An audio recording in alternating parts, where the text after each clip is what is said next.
안녕하세요. 오늘은 테스트였습니다.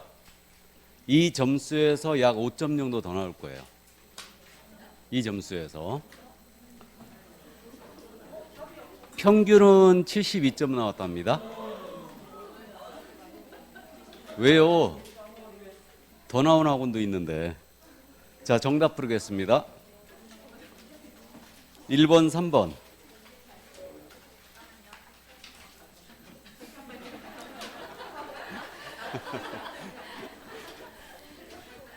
1번, 3번, 2번, 3번, 3번, 1번, 4번, 4번, 5번, 2번, 6번, 4번, 7번, 5번, 8번, 1번, 9번, 3번, 10번, 1번, 11번, 2번, 12번, 3번, 13번, 5번, 14번, 2번, 15번, 2번, 16번, 3번, 17번, 3번, 18번, 5번, 19번, 4번, 20번, 5번, 21번입니다. 2번, 22번, 4번, 23번, 2번, 24번, 1번, 25번, 2번, 26번, 4번, 27번, 3번,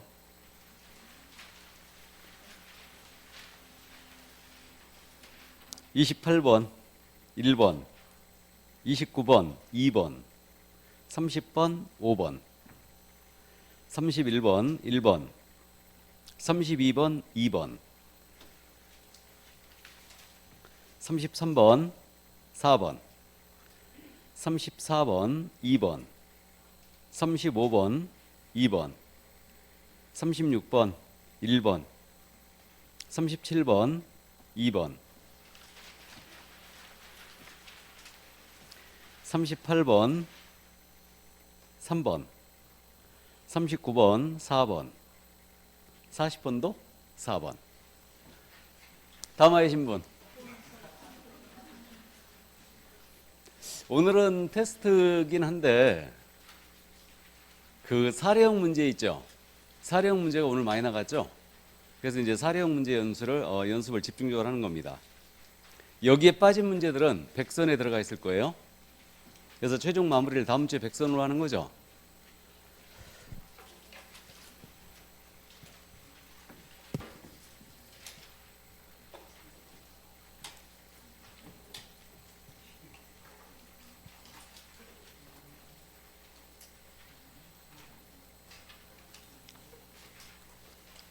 자, 그럼 보겠습니다.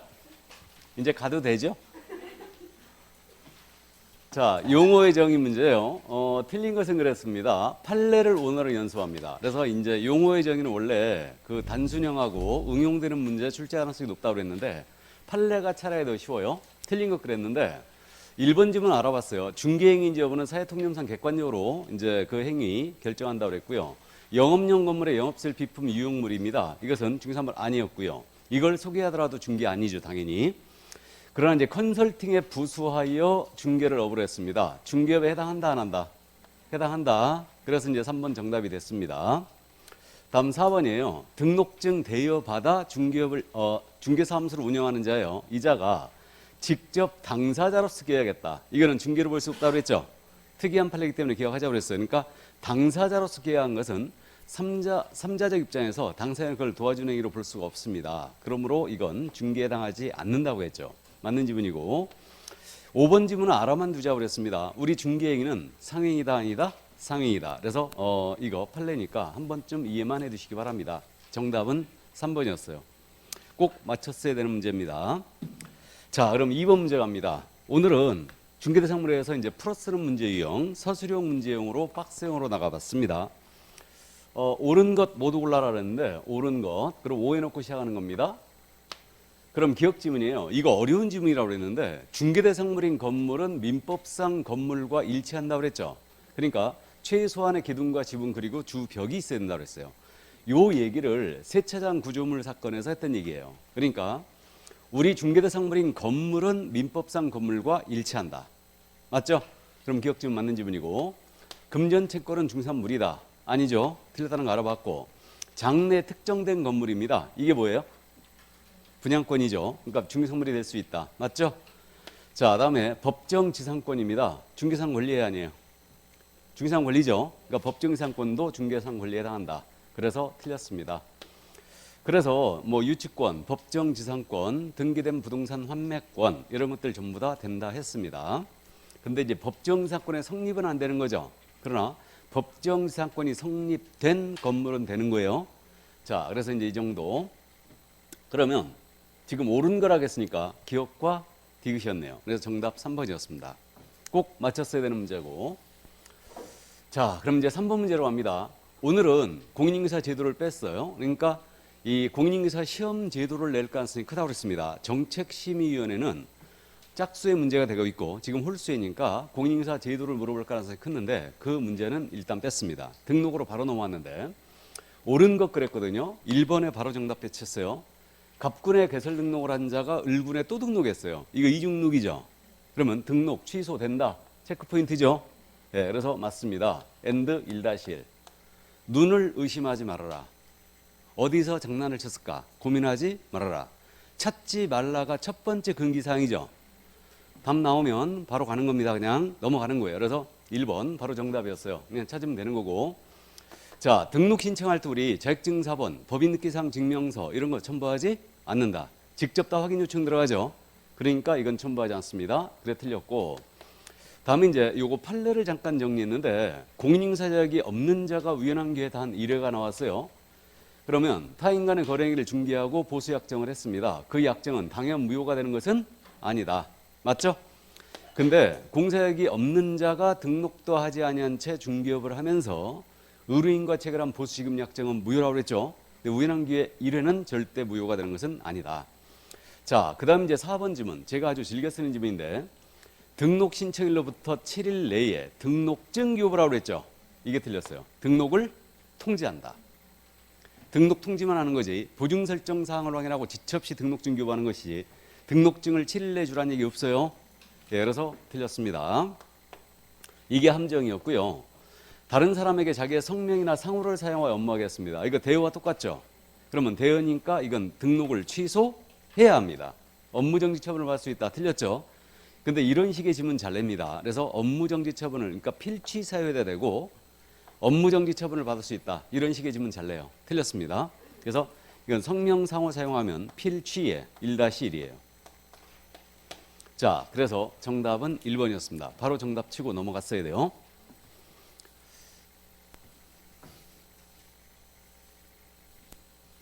자, 그러면 이제 4번 문제로 갑니다. 결격에 해당하지 않는 자를 모든 것은. 자, 박스형 문제인데 해당하지 않는 자라고 그랬죠, 지금. 거꾸로 쓰는 걸 조심하자. 이거를. 그래서 OX가 습관적으로 나가야 되는데 피특정 후계입니다. 결격이다 아니다? 아니고. 성년 의제된 미성년자예요. 미성년자는 결격이죠. 그러니까 성년 의제 우리는 인정 안 합니다.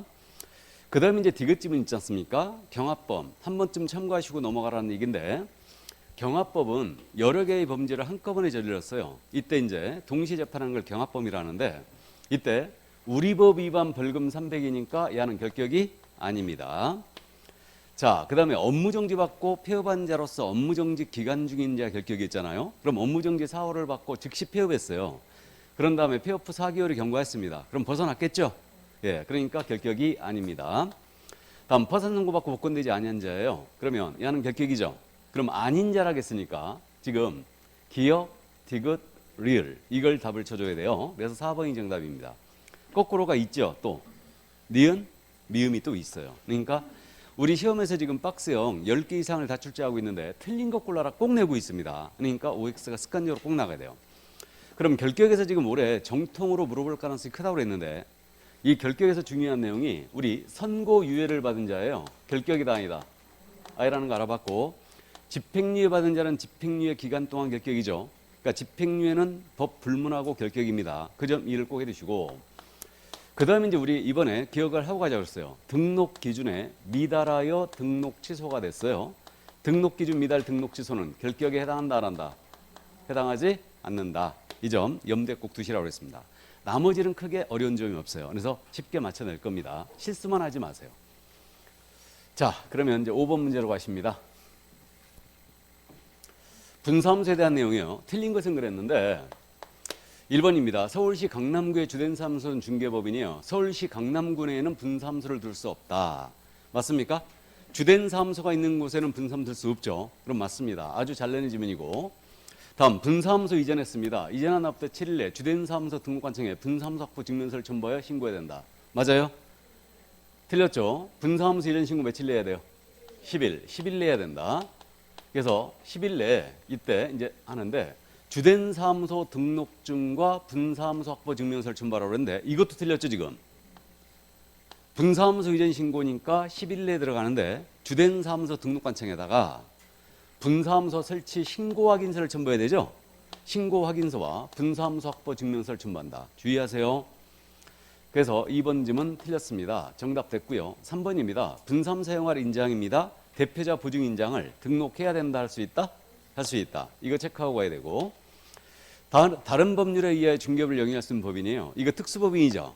그럼 특수법인의 분사함수의 책임자는 공사가 아니어도 됩니다. 맞습니다. 다음 5번입니다. 분사함수 이전 신고받은 등록관청이에요. 지체 없이 그 분사함 소재 직원할 등록관청 이전 사실을 통보해야 된다. 맞습니까? 예를 들어서 이 질문 요즘 잘 내고 있네요. 분사함수는 행정업무 처리를 모두 주된 사무소 등록관청이 하고 있기 때문에 설치를 했던 이전을 했던 분사함수 소재에다 통보해 주는 절차가 다 있더라. 그래서 분사함수하고 사무소 이전을 같이 엮어서 이제 한 문제로 오늘 나갔습니다. 정답 2번이었어요.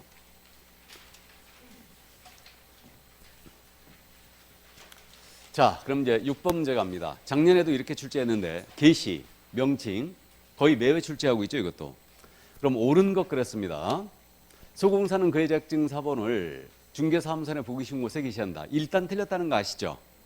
게시는 원본 게시죠. 그러니까 이제 4번 이거 알아봤어요. 틀린 곳이 또 있어요. 소공사는 이거 봤어요? 소공사는 틀렸죠. 개업공인사는 그의 소공사의 자격증 원본을 이렇게 나와야 돼요. 개업공사는 그의 소공사의 자격증 원본을 중개사무소에 보기신고서에 게시한다. 문제 수정됐다는 거 알아보시겠죠? 원 지문은 이게 그렇게 냈던 거예요. 소공사는 그의 자격증 원본을 중개사무소에 보기신고서에 게시해야 된다. 이렇게 냈던 거예요. 근데 여러분들이 못 알아보실까 봐 4번으로 바꿔냈습니다. 그래서 1번 지문 틀렸습니다. 그럼 게시를 위반하면 이건 100만 원 이하와 들어오고 사업자 등록증이 추가됐다는 거 기억하고 있고 실무기업 수료증 이것은 게시사항이 아니다. 자, 2번입니다. 개공이 아닌 자가 사무소의 명칭에 부동산 카페라고 썼다. 그러면 유사명칭을 사용하시라 볼 수 있다. 유사명칭으로 처벌했죠. 기억만 해두세요. 부동산 카페, 발품 부동산 이걸 썼다. 이걸 사칭으로 처벌했어요. 그래서 100만 원의 벌금 받았습니다. 그래서 부동산 카페, 발품 부동산 사건, 부동산 뉴스 대표 사건 이거 전부 다 사칭으로 처벌했어요. 알아만 두시고, 자 3번입니다. 부칙기준에 의한 개공입니다. 중개인이에요. 중개인이 공사하면서 명칭을 써버리면 이거는 사칭으로 처벌하는 게 아니죠. 사칭으로 처벌하는 게 아니고 명칭 위반이에요. 그러니까 중개인이 공사하면서 명칭을 쓰면 안 되는데 썼잖아요. 그럼 명칭 위반으로 1-1이 아니죠. 1-1이 아니고 100만 원 이하의 과태료다. 백과. 그래 틀렸고, 아닌 자가 만약에 그렇게 나왔다 그러면 1-1이죠. 근데 중개인은 현업을 하시는 분이기 때문에 명칭 위반으로 백과입니다. 자, 다음 이제 4번 지문이에요. 그러면 분사함소 5개 광음을 뒀잖아요. 그럼 분사함소가 나오면 이거 대표자가 나오면 안 되죠. 책임자가 나와야 되고 5개 광금을 나오면 뭐만 나와야 된다? 성명. 그럼 분사함소 책임자 성명이다. 인식할 수 있는 크기로 표기된다. 맞았네요. 예로 4번 정답이 됐습니다. 자, 5번입니다. 등록관청은 간판 철거명령을 위반한 개공에 대하여. 자, 철거명령 나왔어요. 철거명령이 나오면 이게 등록관청이 꼭 떠야 되죠. 이게 나와야 되고 이게 체크포인트예요. 그 다음에 위반한 개공에 대하여는 이행강제금을 부과할 수 있다. 이게 틀렸죠? 예, 여러분들이 이행강제금 엄청 지금 익숙해져 있습니다. 그래서 이제 이행강제금인데 우리 공인사법에는 이행강제금이 없어요. 행정대집행법에는 대집행만 있죠. 예, 그래서 틀렸습니다. 그래서 철거명령을 이행하지 위반한 이제 개공에 대해서 행정대집행법에 의한 대집행을 할 수 있다. 그래서 정답은 4번이었어요. 자, 그러면 7번 문제 갑니다. 이제 표시광고로 넘어왔어요. 그럼 표시광고할 때 명시할 사항 모두 의론구성을 했는데 우리가 이제 표시광고할 때 명시할 사항 암기하고 있거든요. 공통 명시사항은 성명, 소연 등이었죠. 그러면 개설등록번호 들어가야 되죠. 근데 사업자 등록번호는 아니다. 사업자 등록번호 아닙니다. 이거 주의하시라고 그랬고 건물의 종류 및 가격입니다. 이거 명시해야 되죠. 그래서 종가면 거소 총 사용 가능 방방 개수와 주차 관리비 체크하라. 기억하고 있죠? 그다음 이제 이거 건물의 건축 허가일 안 들어가죠. 다음에 승강기 유무도 들어가지 않습니다. 그래서 건물에 요거 준공일, 즉 준공일을 뭐라 불러요? 사용 승인일이죠. 그러니까 사용 승인일, 준공 허가일 다 같은 말인데 건축 허가일은 아니에요.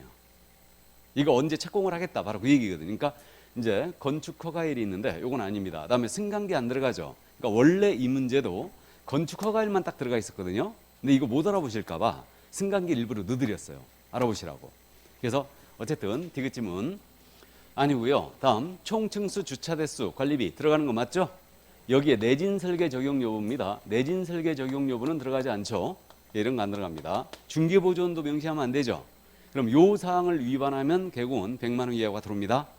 그러니까 이제 해당하는 것 골라놨으니까 기억, 니은, 리을. 그래서 정답은 5번이었습니다. 꼭 맞췄어야 되는 문제예요. 문제 아무리 봐도 틀릴 거이 없네.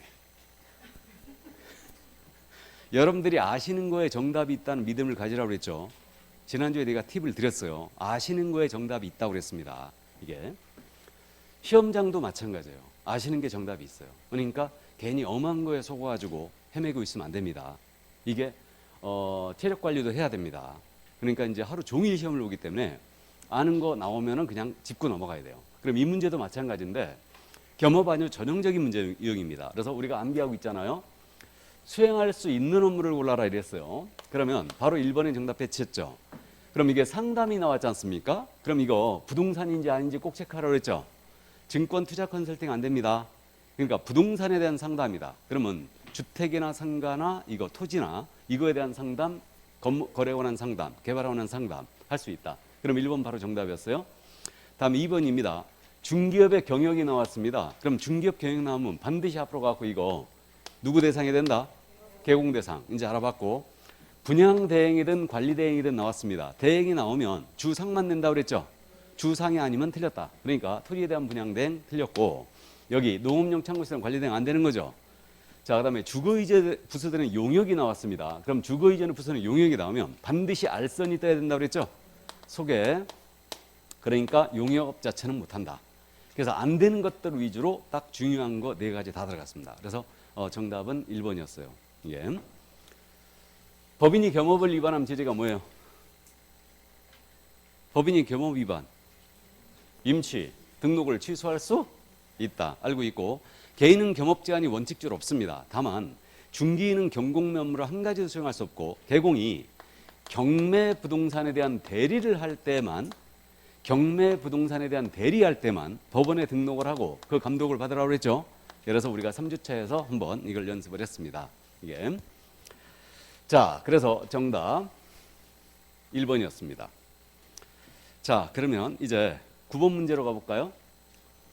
이 문제에서 이제 우리 학원 통계는 제가 지금 안 나와가지고 안 갖고 왔는데 다른 학원에서 가장 많이 틀린 문제 중에 하나가 또 이 문제였어요. 우리 학원도 비슷할 것 같은데 지금 이거 소공사에 대한 전형적인 문제 유형이거든요. 그러면 소공사 을을 고용했대요. 옳은 곳 골라라 이랬는데 갑은 그럼 을이 교육을 받도록 하는 어떤 교육이에요? 실무교육. 실무교육이고 고용한 날로부터 7일 등록관청에 신고한다. 틀렸죠? 언제까지? 업무 개시 전. 업무 개시 전까지 신고한다. 종료 신고가 종료된 날로부터 10일이죠. 그럼 고용신고 종료 신고를 위반하면 제재가? 없죠. 이거 신고 위반은 백과인데 이건 그 밖에 위반을 했죠. 그래갖고 고용신고, 종료신고 위반은 업정입니다.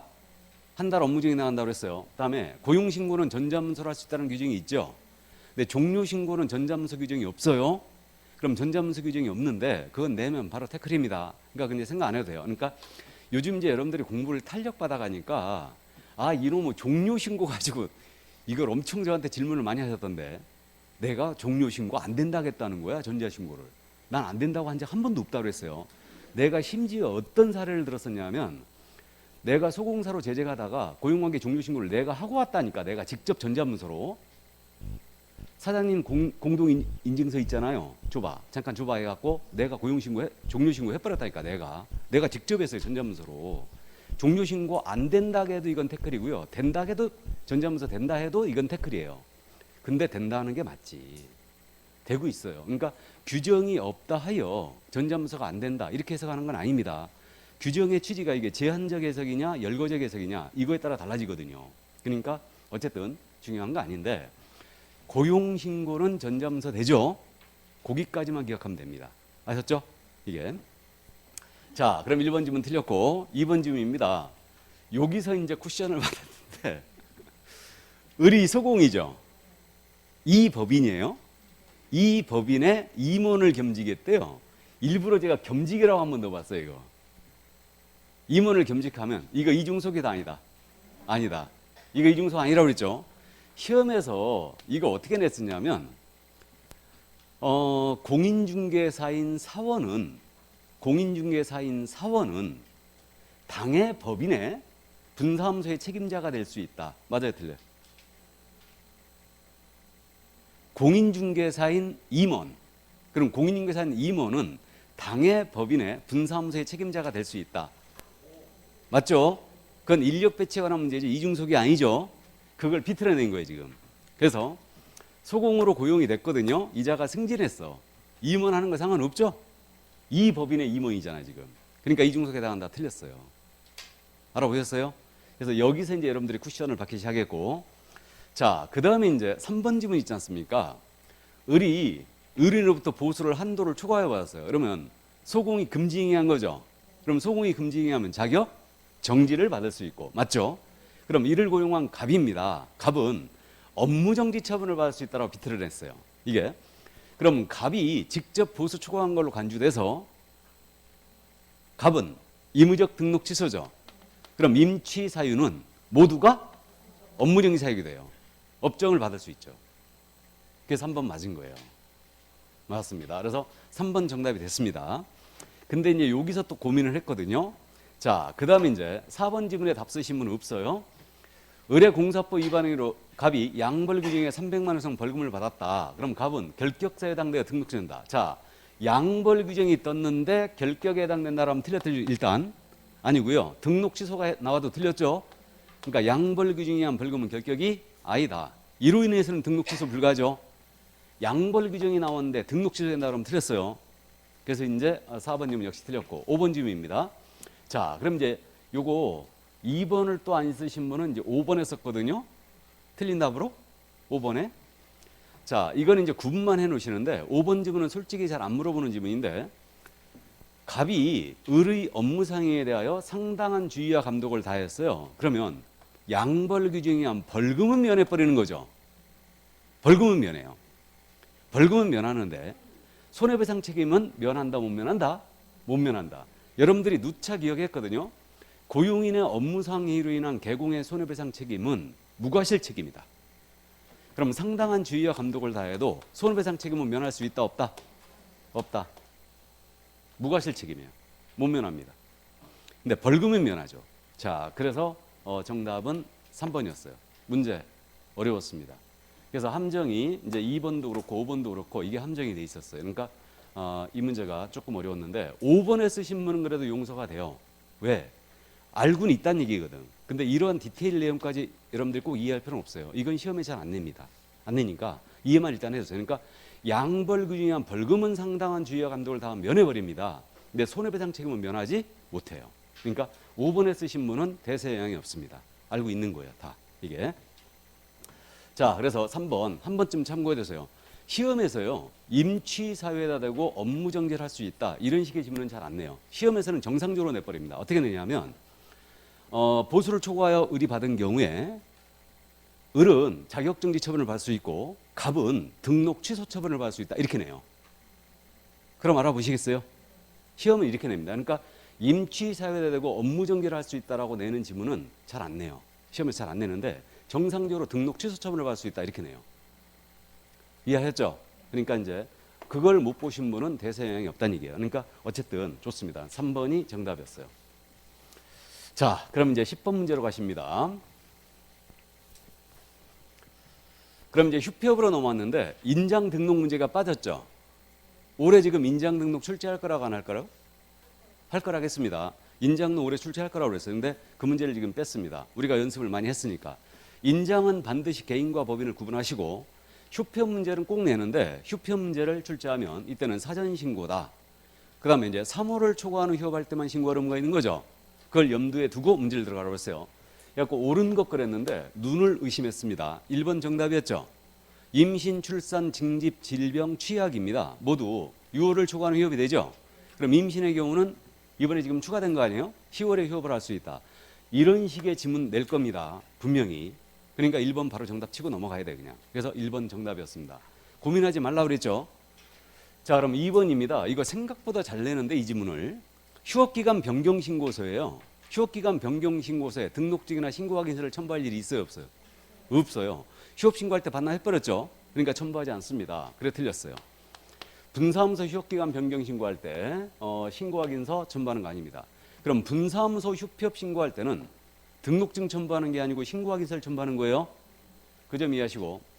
자, 그 다음 이제 요거 3번 지문 그냥 알아봤습니다. 휴피업 신고사항은 협회 통보사항이죠. 그럼 다음 달 10일까지 협회 통보하는 거지 국장이 아니다. 그냥 알아봤고. 4번 지문입니다. 이거 휴업한 중기업의 재개 신고라든가 또는 기간 변경 신고예요. 이건 전자문서로 할 수 있죠. 휴피업 신고는 전자문서 안 되죠. 그래서 알아봤고요. 자, 그 다음 이제 5번 지문입니다. 이거 휴피업은 제재도 잘 묻는데 휴피업 자체 신고 위반은 백과죠. 근데 6월 초과하는 무단휴업이 떴어요. 6월 초과 휴업이 뜨면 이건 임취가 돼야 되죠. 등록 취소 처분을 받을 수 있다. 백과가 아니에요. 그래서 6월 초과 무단휴업은 의무적 등록 취소. 여기까지. 자, 그러면 이 정도 이해를 해 두시고요. 그러니까 정답 1번이었습니다. 자, 그러면 이제 11번 문제로 가보실까요? 자, 이 부분을 여러분들이 어려워하시기 때문에 다시 한번 연습하고 가는데 32회 때 전속 시 공개할 정보와 확인 설명 사항 있죠? 이걸 엮어서 같이 물어봤지. 같이 물어봤습니다. 그러니까 이거를 여러분들이 좀 어려워해요. 의외로 이 문제를 어려워합니다. 그래서 이제 전속 5회 정통으로 물어볼 거예요. 그러니까 크게 실수만 하면 그냥 맞출 수가 있는데 공개할 정보를 여러분들이 좀 어려워하기 때문에 이게 문제가 나온 겁니다. 근데 이게 문제를 제가 약간 뜯어 고쳤거든요. 지금 조건 제시했어요. 매도 존속이라고 나왔죠. 매도 존속이라고 나왔습니다. 그래가지고 매도 존속이 딱 나오면 매도가 나왔든 임대가 나왔든 공시지가를 꼭 염두에 두는 거예요. 그럼 매도 존속이었어요. 비공개 요청이 없다. 그러면 이때는 공개해야 하는 정보를 했으니까 공시지가 동그라미 치고시 하게 되죠. 이렇게 문제를 푸는 거예요. 매도 존속이니까.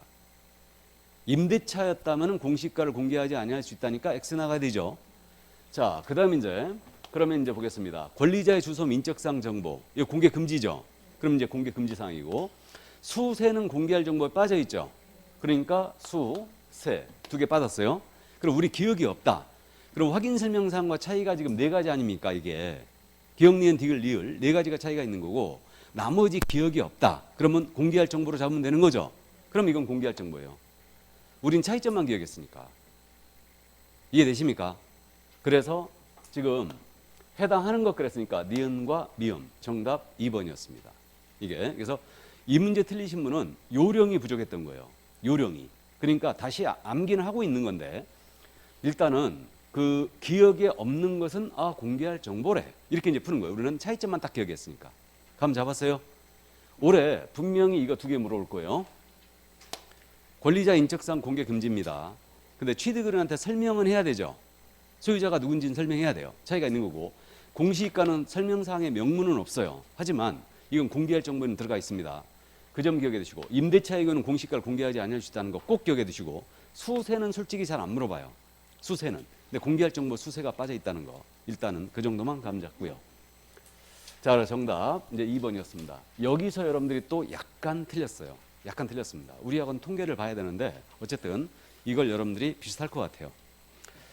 자, 그럼 이제 12번 문제 가겠습니다. 거리정보 사업자. 이 문제도 의외로 생각보다 많이 틀렸는데 지금 거리정보 사업자는 지정 요건, 지정 절차, 그 다음에 지정 취소까지 세 가지를 파트를 나눠서 꼭 암기해달라고 그랬고요.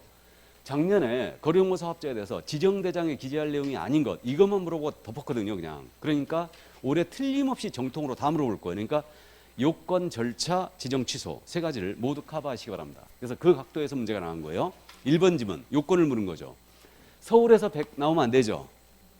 거리정보 사업자는 5 빼기 2는 3이에요. 숫자가 500명 이상, 2개 이상의 시도 각 30명이니까 100이 나오면 안 됩니다. 여기 서울특별시에서 100이 나오는 게 어디서 나와요? 협회.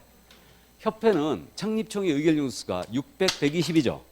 600, 120. 그러니까 600. 서울에서 100명 이상, 광역시도에서 각 20명 이상. 정관 작성 발기인 수는 300명 이상이죠. 그러니까 1번 지문 틀렸고. 2번 지문이에요. 자, 이 지문 요즘은 잘 안 내고 있는데 어려운 지문이죠, 지금. 이 지문. 정보망을 이용하는 개공의 컴퓨터가 아니죠. 개공의 컴퓨터가 아니고 지정을 신청하는 자의 컴퓨터죠. 그래서 틀렸고 이게. 이것도 기출지문이에요, 다. 근데 요즘은 잘 안 내고 있는데 어려운 지문입니다. 그래도 3번에 정답 쳐야죠. 그죠? 정보처리 기사, 공인인증사 1인. 그러니까 이런 거에 헤매고 있으면 안 됩니다. 비슷하게 맞는데 2번에 함정을 파놨죠. 그러니까 이걸 여기에 속지 말고 쭉쭉쭉 내려가는 거예요. 안 보이면. OX가 안 나오면 바로바로 내려갑니다. 그러니까 아는 거에 정답이 있다는 믿음을 치고 믿음을 갖고 3번에 정답 쳐버려야 돼, 그냥. 이렇게. 그러면 이제 4번 지문입니다. 자, 여기는 어떻게 푸셔야 되느냐? 운용 규정 나왔죠? 숫자가 나와야 돼요. 몇 개월? 3개월. 그럼 틀렸어요, 이 지문. 근데 이 지문 굉장히 어려운 지문인데 쉽게 푸는 겁니다. 운영 규정 나오면 3개월 나와야 돼. 그러니까 틀린 거예요, 일단. 그래서 지정을 신청하는 자는 운영 규정을 정하여 신청 서류와 함께 국장 지출한다. 틀렸죠, 이거.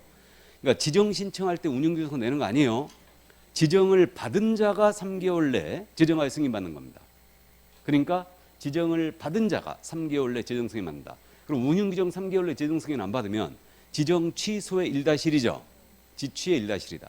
자, 그래서 4번 지문 역시 틀렸고 5번입니다. 여기 지금 여기 거리정보 사업자 지정 신청 들어갔거든요. 3개월이 여기서 나오면 안 되죠.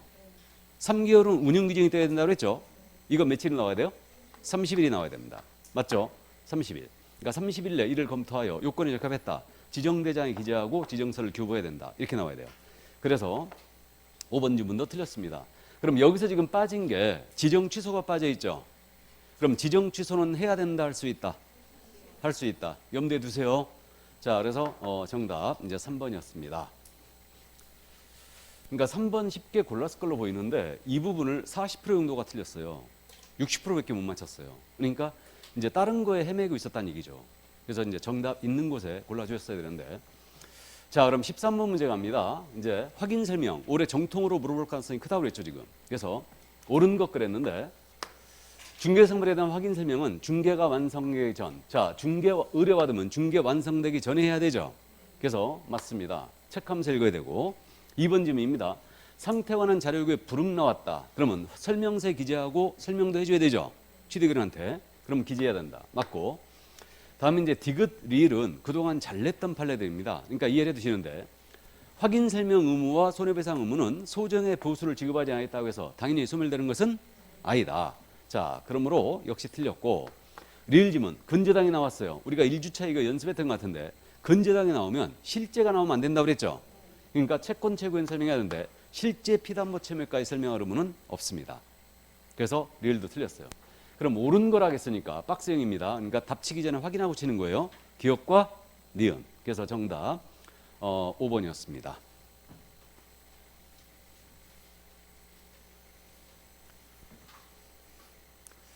자, 그러면 13번 문제까지 했거든요.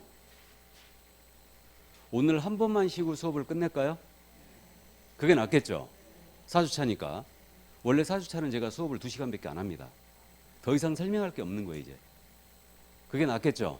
그리고 여러분들 자율 공부하는 게 나으시겠죠? 자, 그럼 바로 갑니다. 14번 문제 갑니다. 중개 업무 관련 이제 종합문제형식으로 하는데 거래계약서 올해 낼 거예요. 그래서 이제 거래계약 관련 문제입니다, 이거. 그러면 틀린 것은 그랬는데 거래계약서는 공인중개사센터에 보관 능력을 제외하고 그 원본, 사본, 전자문서를 5년간 보관한다. 자, 이거 맞았나요? 이거 질문이 올라왔는데 이 질문 원본, 사본, 전자문서 이게 맞습니까? 라고 질문을 했어요. 그러니까 법문에 이렇게 돼 있어요. 원본, 사본 또는 전자문서 이렇게 돼 있거든요. 근데 또는이 빠졌다 이거지. 그러니까 이 질문이 맞았나라고 물어보는데 여러분들이 이제 예민해진 건 알아요. 예민해진 건 아는데 제가 누차 강조했듯이 중개사법 장난치는 과목 아니라고 그랬죠. 시험에서는 물론 이거 또는 넣어줍니다. 근데 저는 이제 빼고 냈는데 이걸 넣든 또는 넣든 뺐든 또는으로 읽어야 되죠, 이거. 원본도 보전하고 사본도 보전하고 전자문서도 보전하고 그럴 일이 없잖아, 이게. 그러니까 이런 거 갖고는 태클이 안 들어갑니다. 그러니까 이런 거 갖고는 받아주지도 않아요. 시험에서 받아주지도 않습니다. 그러니까 그런 거 신경 쓰지 말고 자꾸 하나하나 우리가 틀렸나 맞나 연습을 하지만 시험에서는 명확하게 내버려 다. 그러니까 그런 거 신경 쓰지 말고 그냥 5년이 맞는가 틀리는가. 그러니까 세 가지가 다 나왔나 하나만 나왔나만 따지면 되는 거죠. 그럼 원본을 5년간 보존했나는 틀렸다고 그랬죠. 사본을 보존해도 되잖아요. 전자문서를 보존해도 되잖아요. 그러니까 세 개가 다 나오거나 하나만 나오고만 틀렸다. 맞죠? 세 개가 다 나오거나 다 빠져야 돼. 그러니까 세 개라는 게 원본, 사본, 전자문서를 말하는 거죠. 이 세 개가 다 나오거나 다 빠지거나 그런 맞는 지문이에요. 근데 셋 중에 하나를 넣어갖고 지문을 구성하면 이 지문 틀린 거예요. 근데 시험에서는 원본으로 이거 하나를 낸다면 이걸 3년으로 낸다니까요. 확실하게 틀리게. 무슨 말인지 이해되시죠? 그럼 1번 지문 맞았습니다. 이 신청 안 받아줍니다. 이거는 맞았고요. 그럼 2번입니다. 그래도 2번에 답 나가야 되죠. 거래계약서 필수사항 꼭 암기하고 있으라고 그랬어요. 그러면 거래계약서, 거래계약은 누구랑 해야 된다? 인표. 인표는 일금도 건조하게 하기죠. 그러니까 중개보수 안 들어갑니다. 시험에서는 중개보수보다는 공법상 이용자 및 거래규제입니다. 이걸 제일 잘 낸다고 그랬죠. 공법상 이용자 및 거래규제는 거래계약서 필수사항도 아니고 부동산 거래 신고사항도 아닙니다. 맞죠? 그래서 2번 바로 정답 나갔어야 됩니다. 3번입니다. 중개행위한 소공입니다. 서명 및 날인 체크해야 되죠. 맞고 4번 질문입니다. 거래계약서 거짓 기재했다. 이거 자격정지 맞습니까? 소공이 계약서에 거짓 기재했다. 자격정지 맞죠? 그래서 이제 뒤에서 또 물어봤는데 이 질문 엄청 잘 냅니다. 자격취소 아니에요. 근데 개공은 임취죠. 개공은 임취예요. 자, 그 다음에 이제 5번 지문은 이거 이제 모니터링을 그냥 넘어갔기 때문에 숫자 한번 좀 기억하자고 지금 현재 짚고 넘어가는 거예요. 그 기본 모니터링이죠, 지금. 기본 모니터링 결과 보고는 며칠 내에 한다? 30일. 그래서 기본 모니터링은 분기마다 하는 거니까 분기가 종료되면 30일 내에 결과 보고서 내게 돼 있어요. 수시 모니터링은 15일이고 조사 및 조치 결과 통보는 10일. 그러니까 모니터링에서는 숫자가 30, 15, 10으로 갑니다. 그래서 이 점 또 염두에 두시고요. 자, 그래서 정답 이제 2번이었습니다. 그러면 이제 15번 문제 갑니다. 손해배상과 관련한 세미로 틀린 것은? 자, 그럼 1번 지문 있지 않습니까? 요즘 중개행위 관련 판례를 잘 내고 있거든요. 그래가지고 1번 지문이 바로 그건데 중개행위를 하다가 손익해야지만 우리 법상 손해배상 책임을 지는 건데 중개행위의 범위를 용어의 정의보다는 훨씬 넓게 해석한다고 그랬죠. 그래가지고 경매부동산 권리분석해주다가 손익했다든가 관리 대행을 해주다가 손익했다든가 계약의 이행행위에 관여했다가 손익했다. 그래도 이건 중개행위하다 입힌 경우로 봤죠. 그러니까 1번 쯤은 바로 맞았다고 나가야 됩니다. 자, 그래도 2번 쯤은 너무너무 잘 아시지 않습니까? 요즘 시기 가지고 잘 내고 있는데 보증 설정은 업무 개시 전까지 하는 거죠. 예, 그래서 동시에 틀렸습니다. 설명은 근데 언제 해야 된다고 그랬어요? 설명이라고 나오면 중개 완성되었을 때. 맞죠? 완성시 설명합니다. 설정은 업무 개시 전, 설명은 완성시. 그럼 보증을 설정하지 아니하고 업무 시작했잖아요. 그럼 임취죠. 임의적 등록 취소고 보증을 설명 안 했잖아요. 완성됐을 때. 사본교부 안 했다. 이건 뭐예요? 백과 제재도 같이 기억하십고 자, 그 다음에 이제 3번입니다. 공제는 보증보험적 성격을 지닌 것이다. 알아봤어요? 그러니까 보증보험과 공제는 성격이 같다고 그랬죠. 그래서 이제 타인을 위한 손해보험 성격이 있다고 그랬고, 공제에 가입할 당시에 공제사고가 발생돼 있지 않아야 된다. 이제 그 점 알고 있고요. 그 다음 이제 우리 법령상 손해배상 책임은 재산상 손해하나 배상 책임지는 거죠. 정신적 손해배상금은 민법으로 가는 거예요. 작년에 물론 물어봤고, 그 다음에 이제 5번 질문도 작년에 물어봤는데, 보증기관이 보증 설정 사실을 직접 통보했어요. 등록관청에다가 통보해버리면 보증 설정 신고를 생략할 수 있죠. 이렇게 됩니다. 그럼 보증 설정 신고할 때 그 증명서류 사본을 첨부하게 돼 있는데, 이 증명서류 사본은 전자문서로 첨부할 수도 있다고 그랬어요. 이 정도. 보증서도 전자문서로 기록도 됩니다. 그러니까 정답 2번이었습니다. 쉽게 풀어냈을 걸로 보이고요. 자, 그럼 16번 갑니다. 이제 금지행위.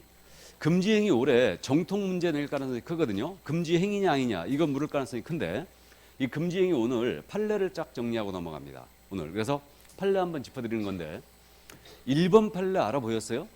이게 당좌수표 사건에서 했던 얘기인데, 금지행위는 행위 자체를 금지하기 때문에 의뢰인의 손해 발생을 금지행위 성립 요건으로 하는 것은 아니라고 그랬어요. 그래서 맞고요.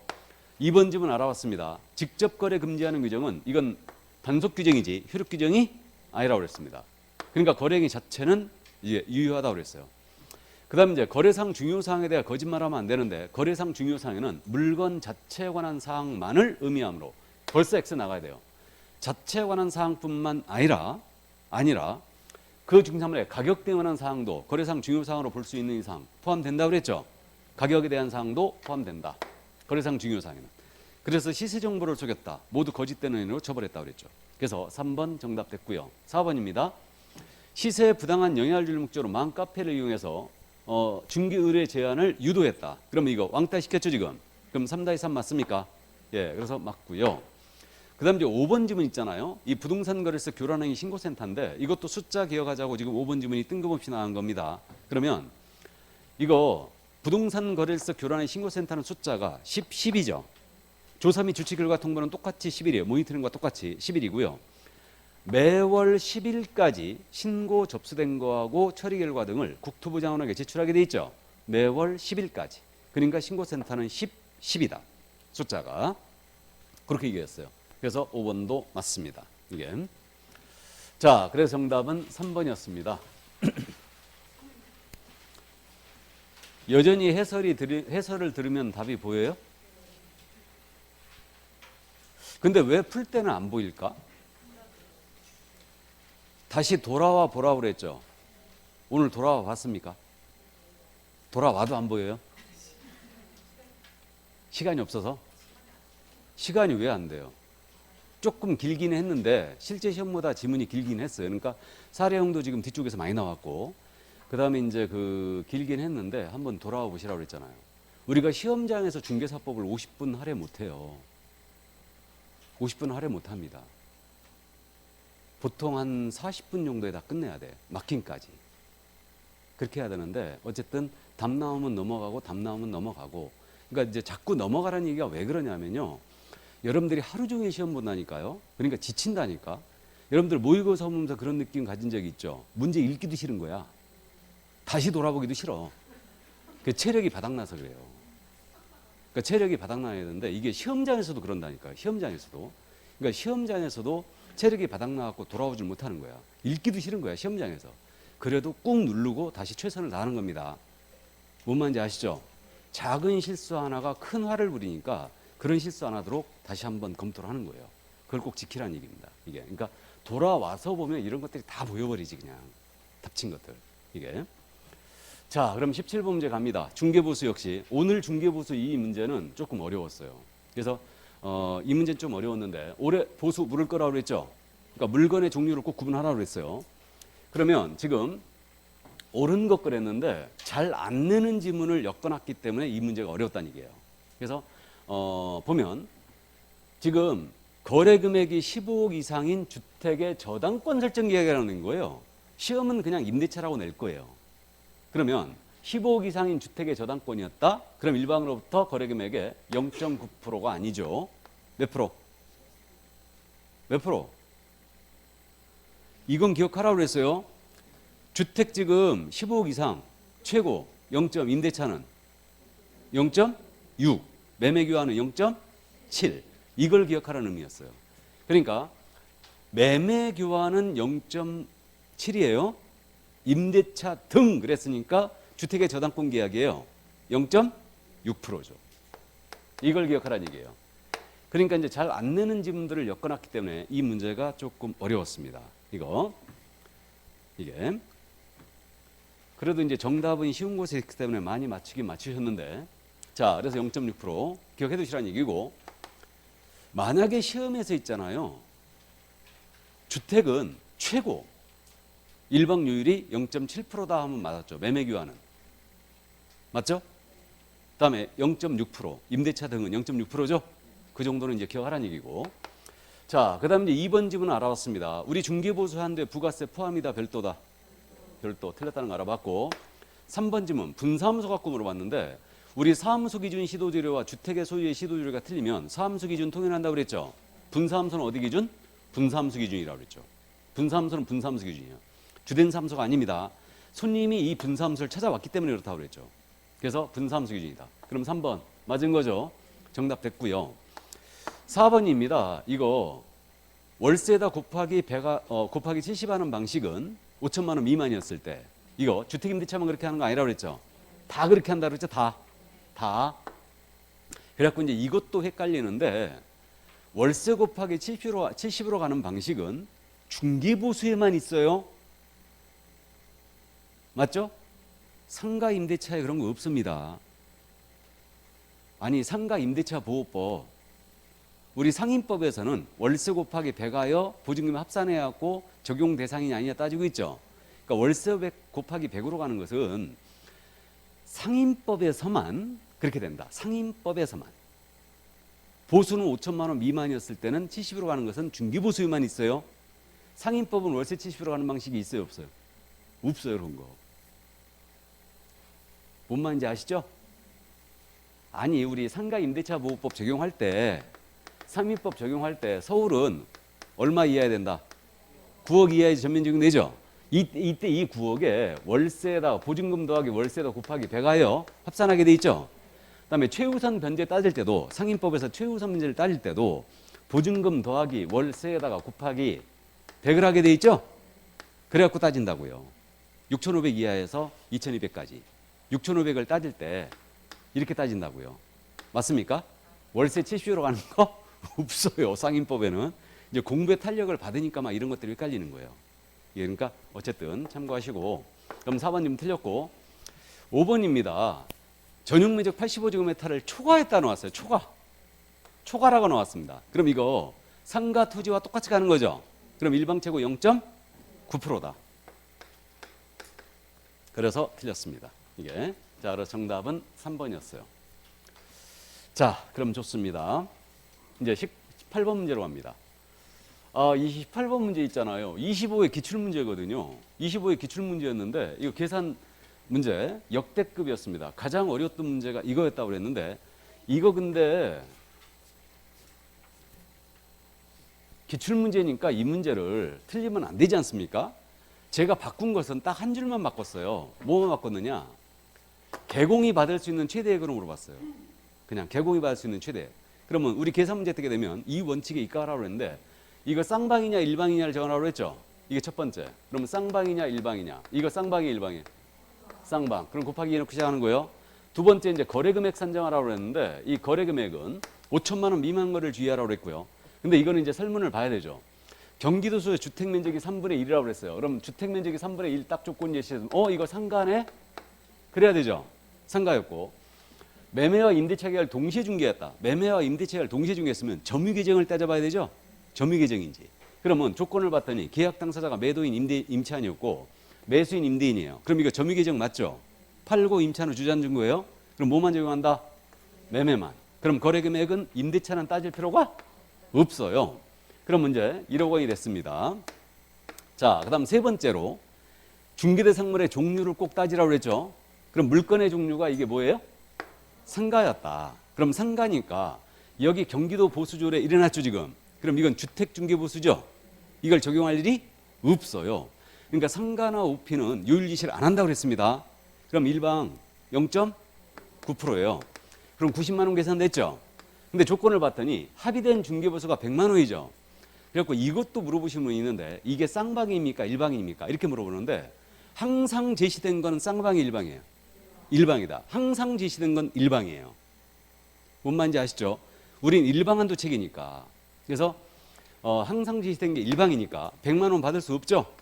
일방 최고 90만 원이니까. 맞습니까? 그러니까 이건 무시하는 거죠. 무시하고 그럼 90만 원이니까 쌍방 얼마? 180이었죠. 그래서 이 문제 의외로 많이 틀렸어요. 역대급이었는데 요 문제를 가지고 31회 때 계산 문제를 낸 게 아니고 이걸 서술형으로 냈어요. 뭐라고 냈느냐? 기출문제 기억날 거예요. 주택에 대한 중개보수 규정을 적용한다. OX, X죠. 상가보수 적용해야 되죠. 이런 식으로 냈으니까 이런 식으로 문제를 물어봤습니다. 이렇게 계산 문제를 낸 게 아니고 서술형으로 물어봤어요. 31회 때. 그러니까 31회 때 두 문제를 냈거든요. 이론 두 문제를 다 냈는데 그 중에 한 문제가 이 문제였어요. 이게. 그래서 일단 역대급이었습니다. 계산 문제 중에 가장 어려웠던 문제가 이 문제였던 걸로 저는 기억이 되고 있어요. 27회 때 다시 한번 냈는데 어쨌든 27회를 맞이만 계산 문제를 안 냈으니까 꼭 이번에 출제되면 실수하지 마시기 바랍니다. 이게.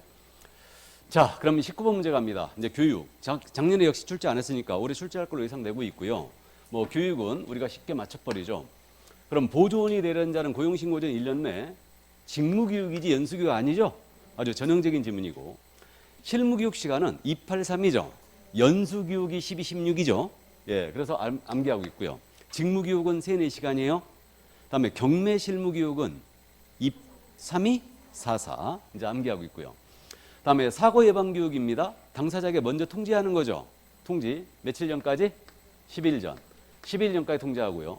사고 예방 교육만 유일하게 교육비 지원 규정이 있죠. 사고 예방 교육만. 그다음에 2개월 전까지는 연수교육 통지를 2개월 전까지 하는 거죠. 자, 그다음 이제 4번 질문입니다. 고용관계 종료 신고 후 1년 내라고 그랬어요. 그럼 1년 내에 중개사무소에 등록을 신청하는 소송사이었던 자, 1년 내 소공이 등록 신청 들어갑니다. 이었던 자가 그럼 실무교육 다시 받을 필요가 없죠? 맞습니다. 그래서 4번 정답됐고요. 우리 교육 업무는 지금 현재 협회 위탁할 수 있고요. 부동산 관련 학과 설치된 대학이나 전문대학에 위탁할 수 있죠. 학교에 위탁할 수 있고요. 그 다음에 또 하나가 공기업 준정비관에도 위탁할 수 있죠. 예, 그래서 위탁할 수 없다. 틀렸습니다. 자, 그래서 4번 정답이었습니다. 이때 교육 업무를 위탁 발행하는 기관은 강의실을 한 개소 이상 확보해야 되죠. 그 면적 제한이 있죠. 몇 제곱미터? 50제곱미터 이상으로 한 개소 이상 확보해야 되고 과목별로 전문 강사들 확보하라고 했죠.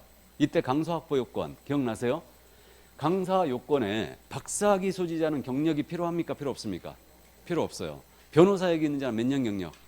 2년이고 공인인사자에게 있는 자는 3년 경력 필요했죠. 법무사, 세무사, 회계사, 주택관리사 모두 3년 경력 필요했죠. 그래서 이제 그 정도고 7급 이상 공무원은 6개월의 경력만 있으면 됩니다. 그럼 강사 자격 요건을 충족시키는 거예요. 그래서 4번 이제 정답이었습니다. 자, 그럼 20번 문제 갑니다. 포상금. 작년에 포상금 신고받아서 물었으니까 올해는 내더라도 절차예요. 그러니까 절차를 그래서 집중적으로 연습하는 건데 1번 지문 읽으면서 바로 체크하고 X 나가버려야 됩니다. 읽을 때 등록관청은 이중소관자. 틀렸죠?